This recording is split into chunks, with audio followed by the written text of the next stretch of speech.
Hello doctor, this is Jasmine. आज की video में मैं बताने जा रही हूँ आउटसोर्सिंग बिजनेस क्या होता है। जैसे कोई भी बिजनेस अगर चल रहा है, जैसे टेलीकॉलिंग का बिजनेस, हर बिजनेस में टेलीकॉलिंग का काम होता है ताकि कस्टमर को बता सके हमारा जो नया स्कीम निकला है, नया डिस्काउंट निकला है, प्लस कलेक्शन नया नया है, वो बताने के लिए कॉल किया जाता है। जो कंपनी वाले बिजनेस वाले जो है कर लेते हैं कॉल वगैरह, उसकी कोई रिस्पॉन्स नहीं आता तो वो एक लिस्ट बना देते हैं और उस लिस्ट को कोई तीसरे कोई बाहर से किसी को हायर करते हैं जैसे टेलीकॉलिंग के लिए, तो बाहर से हायर उसको वो कॉलिंग करने पे दे देते हैं। इससे क्या रहता है कि जैसे एक बार आप कॉल करती है, कोई कोई रहते हैं ना कस्टमर बोलते हैं कि हमें 2-3 दिन बाद कॉल करेंगे, एक हफ्ते बाद कॉल करेंगे, तो उनके पास इतना टाइम नहीं होता है। उनके पास और भी एम्प्लॉय जो बिजनेस के अंदर काम करते हैं, खाली टेलीकॉलिंग में काम नहीं करते, बिजनेस डेवलपमेंट का काम करते हैं, मीटिंग करवाना, प्लस उनकी जो ज़रूरत है उनको पूरी करना। तो उसमें आप अगर वो बार बार फ़ोन करते रहेंगे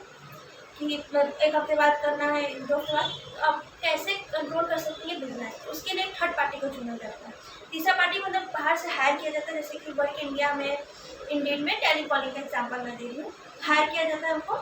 उनसे आउटबाउंड कॉल करवाया जाता है। प्रोविजन और इंटर्नशिप में क्या होता है, प्रोविजन और इंटर्नशिप दोनों में आउटबाउंड करते हैं, उसको आउटसोर्सिंग कॉल भी बोलते हैं।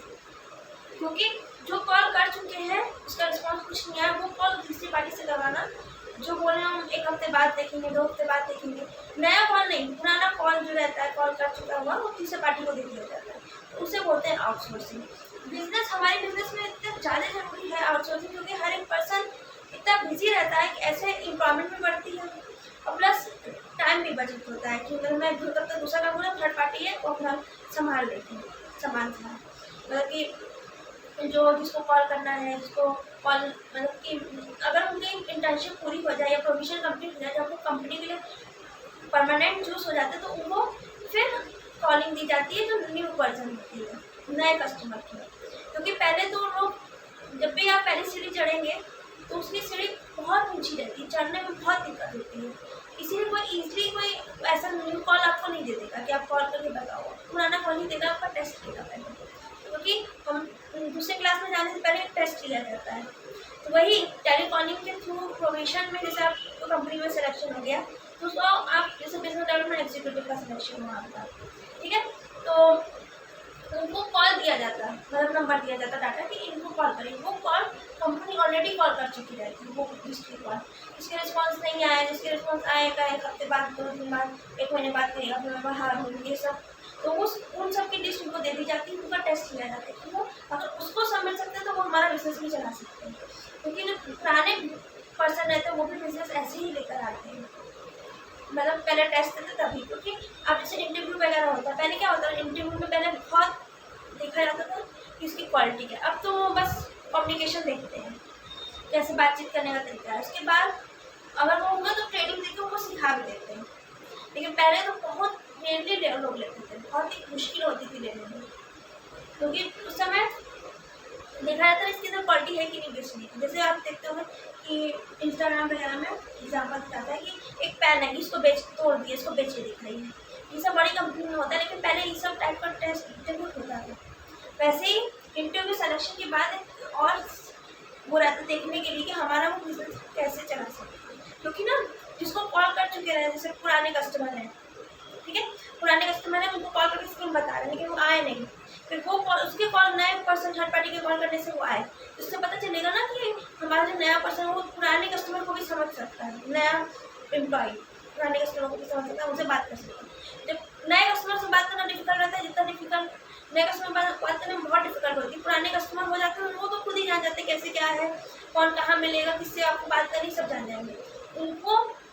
अगर हैंडल कर लिए पुराने कस्टमर को सेटिस्फाई, क्योंकि पुराने कस्टमर को सारी जानकारी रहती है, पुराने कस्टमर को सेटिस्फाई कर दिए तो नए कस्टमर को भी सेटिस्फाई करने के लिए बिल्कुल रेडी रहता है वो पर्सन। इसीलिए वो आउटसोर्सिंग मतलब होता है थर्ड पार्टी। जैसे कोई भी आपको, जैसे कि एक काम ही समझ लीजिए, जैसे कि टॉफ़ी का फैक्ट्री है, ठीक है, टॉफ़ी बन रही है, मतलब मशीनरी लग रही है और बाई कटिंग वगैरह जो उसका प्रोसेस होता है वो हो रहा है, लेकिन कुछ टॉफ़ी ऐसी रहती है ना, जैसे वो नहीं हो पाती, जैसे बड़ी कट जाती है तो छोटी कट जाती है, तो वो थर्ड पार्टी को दिया जाता है, दूसरा पर्सन को, कि वो उसको बाई हैंड, एक हाथ से, बिना मशीनरी हाथ की मदद से उसको कट कर सके। तो वो सबसे चैलेंजेस रहता है, वो कर लिया तो वो आराम से मशीनरी से तो आराम से कर ही लेगा, लेकिन बाई चांस अगर क्यों ऐसा करते हैं, अगर बाई चांस कोई पर्सन अगर आपको आता है, नया कस्टमर आपको नहीं आता है, खाली आपको बस मशीनरी यूज़ करके फैक्ट्री चलाना आता है, तो आप क्या कभी ऐसा हो जाएगा वो पर्सन नहीं आया जो कर सकता है आप कर सकते हो। इसलिए पहले उनको पहले से ही प्रिपेयर किया जाता है कि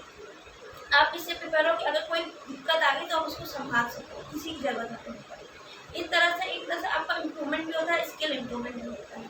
सो इस वीडियो में बस ये बताना चाह रही हूँ, आउटसोर्सिंग मतलब थर्ड पार्टी इन्वॉल्व होना बिजनेस में,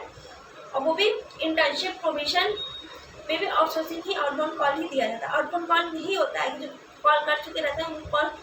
तुम जो पुराने कस्टमर हो या नए कस्टमर हो कॉल कर चुके हैं, उनको डिटेल बता चुके हैं, फिर उनको हैंडल कर लिए वो, तो वो नए कस्टमर को ऑलरेडी हैंडल कर रही है। So thank you so much for watching my video. Next video please like and share, subscribe it if you like it. Thank you.